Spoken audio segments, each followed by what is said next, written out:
we all doing today? Bobby Gaines, always live and unscripted. And today I'm going to talk about the Boston Red Sox because, well, why not?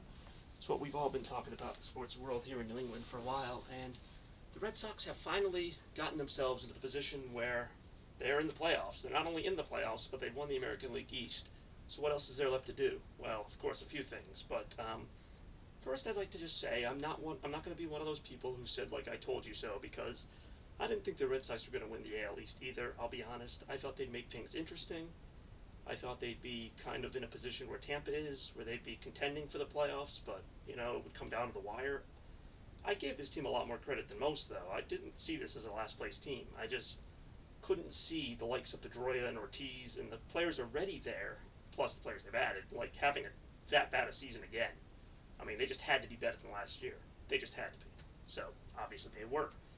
And I guess it's kind of fitting that the Red Sox clinched the AL East with a win over the Blue Jays, who John Farrell came from, and Toronto was supposed to be this vaunted team. So it just goes to show you, you never know what's going to happen in baseball. The Red Sox could come back next year and not be as good. Other teams could step up. You know, I hear people say, you know, the Mets and different teams don't have a chance to be better in the next few years, but who thought the Royals would be in playoff contention at this point in the season? So you really never know. But speaking on the Red Sox, and I know this is going to sound like completely maybe greedy or whatever, I want the Red Sox to keep playing their hardest. I want them to keep their foot on the gas, so to speak. I'm not saying, you know, there's only 8 games left, there's only so much they can do, but past Red Sox teams back in the 2000s when making the playoffs was more expected, past teams would rest their starters, they'd start, you know, kind of getting ready for the playoffs early. And it worked out a couple times. I mean, they did win the World Series in 04 and 07, but I don't know. I mean, I can't attribute it all to rest, but all too often in baseball, football, whatever, mostly baseball and football, basketball to an extent, but usually in basketball, the best teams, like the 1 and 2 seeds, make it to the end of the playoffs. And in football, though, you see a lot of teams, if they're like 13 and 2 or something in the last game of the season, they'll just start resting people. They won't even play their starting quarterback.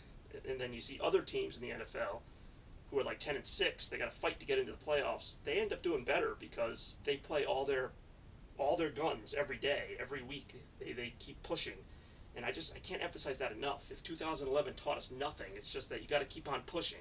Now I know this is a different situation because the Red Sox are already in the playoffs. In 2011, they had everything at stake and still blew it. But I'm starting to move on past that, in case you haven't noticed. And the main point here is the Red Sox need to keep just pressing, you know, and luckily they're playing the Blue Jays. Nothing to discredit the Blue Jays, but they are a defeated team right now. They've had so many injuries.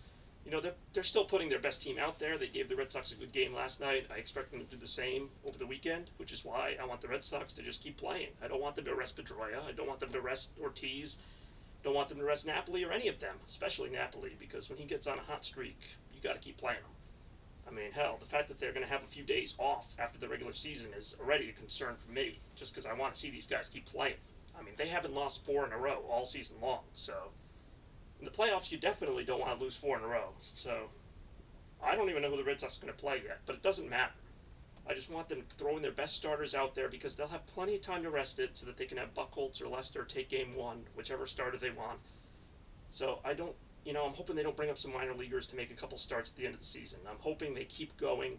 If they win 100 games, all the better, but just win the games. Try to win the games. Don't rest. Don't, slap it aside and wait for the playoffs to start. Now is the time to start playing hard because you can't always flip that switch on when you need it.